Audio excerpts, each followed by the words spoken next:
In today's video, I'm going to be delving back into the world of Shadow. For European Shadow users, the option for 3 new tiers of Shadow will soon be available. Lucky for me, and lucky for you, I have been given access to all 3 of these tiers early to test performance in different games. This video will be showcasing the results of my benchmarking tests, and I have picked 4 games based on the popularity through 2019. For reduced spoilers of the games, I'll be showing the FPS and performance in graphs, with elements of some background gameplay containing as little spoilers as possible. The 4 games I've chosen are Star Wars Jedi Fallen Order, Red Dead Redemption 2, Borderlands 3, and Escape from Tarkov. Now let's be real, Escape from Tarkov may not be one of the most popular games of 2019, but due to it being the game that I am most known for on the channel, and it rising to the most viewed game on Twitch in just days, I thought it would be wise to include it in this video. All of my tests will be running at 1080p. Now I could go up to 4K because Shadow does support it, and some of these tiers are absolutely perfect for 4K. However, 1080p is the most common gaming resolution, so I'm sticking at that to please the masses, if you will. We're going to start with the lowest tier of Shadow, that is Shadow Boost. The specs for this tier are a graphics card of a GTX 1080, a quad-core Intel Xeon running at 3.4 GHz and 12 GB of RAM. If you currently have Shadow, then these are similar specs to your current build, however the price is cut substantially to only $14.99 a month.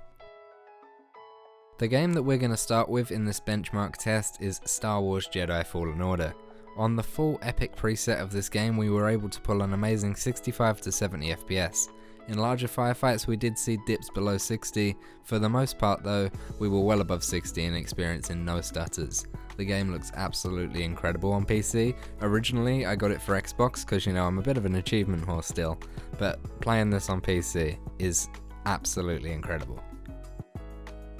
The next game on our list is Red Dead Redemption 2. Now Rockstar are absolute legends for providing a built-in benchmarking tool to this game, and we use that to gather information in our benchmarking test because it lasts just under 5 minutes and provides many different scenes, weather conditions and in-game situations, which means you can get a really good overall look at what your FPS should look like. On maximum settings, our Shadow Boost reached a maximum of 45 FPS, with a minimum FPS of just 20. Now this could be due to the game needing almost 4 GB of VRAM to run at 1080p, but honestly the game looks stunning on PC anyway. Again, I've only ever played it until now on Xbox when it first came out, and making that transition is night and day difference. Next on our list is Borderlands 3, probably one of the most fun games I got to play in 2019. On the badass overall quality preset at 1080p, we saw a maximum FPS of 70. with loads of 40 FPS, and that is usually in intense firefights with a lot of graphics, details, gunshots and animations taking place on screen all at once. Now Borderlands 3 also has a built-in benchmarking test, however when we were testing it out we found that the benchmarking tool was significantly lower than what you would get in game, and this is possibly due to the different camera angles within the benchmarking tool, but it doesn't provide an accurate representation of what you would get in game, whereas the one that Rockstar have, that actually does. That's pretty accurate. And finally for boost we have Escape from Tarkov, its toughest test yet. Since there are no benchmarking tools or common occurrences that happen in this game, we have decided to play an online raid in each map within the game and log the highest FPS and the lowest FPS seen. This game is capped at 120 FPS, but honestly that's almost impossible to reach with how unoptimized the game is currently. For maps like Factory, small and enclosed, we reached an FPS of 45 to 60 depending on grenades and the amount of gunshots that were happening at times. However, taking this into a more intense map like the brand new reserve military base, our FPS shot down to lows of 24 and highs of just 36 FPS. Now we're going to move over to the middle of the road tier, and that is the Ultra tier of Shadow. In terms of specs, we have an RTX 2080 GPU and another Intel Xeon processor running at 4 GHz. This is another quad-core processor, just running at a higher clock speed. We also have a noticeable RAM increase from 12GB to 16GB in the Ultra tier, and this should show noticeable improvements, especially for games like Tarkov, which eats RAM like fatties eat chocolate. And this tier comes in at what you currently pay for Shadow at the moment, which is $29.99 a month. Going back to Star Wars Jedi Fallen Order for our first benchmark test for the Ultra, this is at 1080p with the epic presets and specs cranked all the way to the max, and we got highs of 99 FPS with lows of 68. We saw these lows when in lightsaber combat and when firefights with stormtroopers etc. were more intense. And that's to be expected because there's obviously more things being rendered at one time on screen. Now Jedi Fallen Order does not have a inbuilt benchmarking tool, so we are just playing the game for a certain amount of time. It's usually between an hour to an hour and a half in different situations, and then we're going to use these situations to record the FPS and then come up with our readings. Now going back to Red Dead Redemption 2, I was looking at it and I was like, I wish every game development company would put an inbuilt benchmarking tool within their game. It makes life so much easier. We are going to run the inbuilt benchmarking tool once again here to put strain on our hardware. With our 4GHz Xeon and our RTX 2080, we got highs of 63 FPS with lows of 35. I do want to point out that with Red Dead Redemption 2, we didn't just use the benchmarking tools, we did go into game as well, and that was mainly because of my own curiosity. We usually know that benchmarking tools are usually accurate, however they show worst case scenarios for FPS usually. And then while you're playing, you usually see the higher end of what you'd see on a benchmark. So with the benchmark, we got around 63 to 35. In game, we got 50 to 60 FPS almost constantly. And that's how we know we can rely on this benchmarking tool in particular, rather than Borderlands 3, which shows completely different averages. And also, it's my blunt curiosity, with great power, with great hardware comes great visuals and FPS, right? So I wanted to see what this game looks like on PC compared to Xbox, which is what I'm used to. Speaking of Borderlands 3, here again on the badass overall quality preset at 1080p, we saw a maximum of 89 FPS with lows of 74. This is with a variety of firefights and situations, including boss battles and exploring the map. The benchmarking tool we found was completely inaccurate because it gave us an FPS average of 9. So this backs up what I said just now and how we have to test the benchmarking tool and then have to go into game to sort of get whether we can justify using the benchmarking tool specifically to get our FPS averages. And then we go back to my addiction, Escape from Tarkov. We saw 65 to 79 FPS by logging our FPS within each map throughout the game. The only times it dropped below 60 was when the game server started, and that's completely out of my control because the game is rather unoptimized. And you could search that anywhere. Go on Google, type in Escape from Tarkov optimization, and it'll just say shit in big words, big letters, shit. The final tier, the most powerful on paper tier, and yeah, the most expensive tier, is Shadow Infinite. This is advertised to have a Titan RTX GPU and a 6-core Xeon processor running at 4GHz with 32GB of RAM. Now sometimes, depending on availability of the hardware at the time, Shadow may put a different GPU within your system.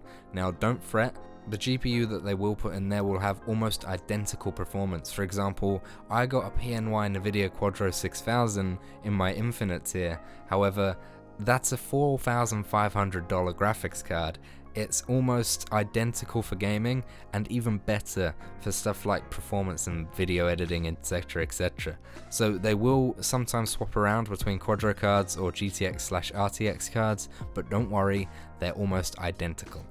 Now before I get onto the specs, right, I just want to put this into perspective. Some people ask me if it's actually worth it to go out and buy a computer rather than looking at Shadow because they're like, oh, I'm scared of cloud gaming. Let's put this into perspective, right? The PNY Quadro 6000 is a $4,500 card, right? You get that plus a Xeon processor with 32GB of RAM for just $50 a month. And then if that hardware becomes out of date, they're going to upgrade you for free, right?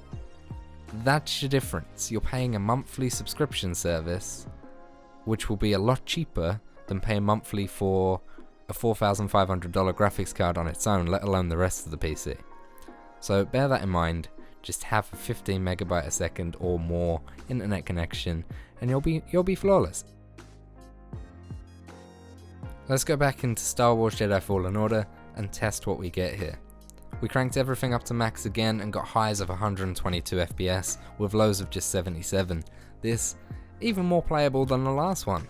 I would like to point out that this spec of Shadow you can easily play 4K 60 FPS on most games. However, like I said earlier, the most common gaming resolution is 1080p, and with this RTX, it looks absolutely phenomenal. For Red Dead Redemption 2 on Infinite we reach heights of 119 FPS and lows of 66. This is absolutely incredible considering what we were getting last time, and in terms of frame rates and stutters, non-existent.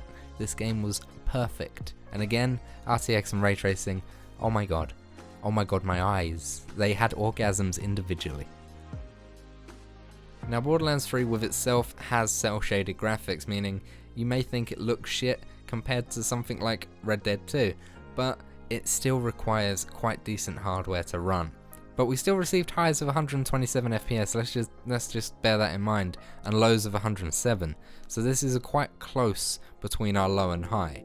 So either way, even if you're reaching lows, 107 FPS, you're banging. You're absolutely banging.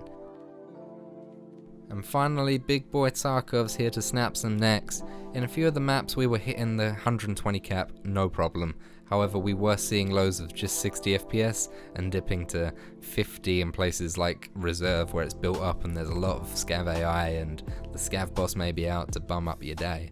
But still, very playable FPS for Escape from Tarkov, that's for sure, considering my main PC won't hit 50 in most maps. But I would like to reiterate that this game is far from optimized, so the results can vary. These are just averages from my few hours of testing. The Infinite, however, with its specs just through the roof, is not just a powerhouse when it comes to gaming. It can be applied with great productivity as well. In my opinion, I would get this tier if you're required to do a lot of video editing on the go, but it's really down to what you can afford. And using Shadow for almost a year, as long as you're in a place with a decent internet connection, you should be absolutely running this no problem. Now obviously it's preferred to run it LAN for a network cable, but if you do want to run Wi-Fi, as I've said in all of my Shadow videos in the past, make sure it's a 5G network and you should receive no input lag and it should be gorgeous. If you do and you are receiving it, contact their support because that's what they're there for. That's their job. They're getting paid to help you. So let them help you, alright? Stop moaning, because some people do moan in my comment section. Just go to their fucking support team, boys. Come on now. That's what their job. That's their job. And remember, all games are different in terms of their performance. I've just tested 4 popular ones, and probably my most favourite games of 2019. Hopefully this gives you an idea, if you haven't pre-ordered already, as to what tier may be best for you. I will be using the Infinite myself purely for the editing capabilities combined with the performance in running games. For Ultra and Infinite, these are pre-release statistics, so they can change, although it may be very unlikely, because that is what they're going to be releasing to everyone. I just got a little media copy. Thank you everyone for watching today's video, and let me know in the comments if you're going to upgrade, if you have already, and what tier are you going for. Use code Samosh for money off your first month, and then stay tuned for more Shadow and Tarkov content in the future. I love you all, thank you for being so supportive, and I'll see you very soon. Goodbye.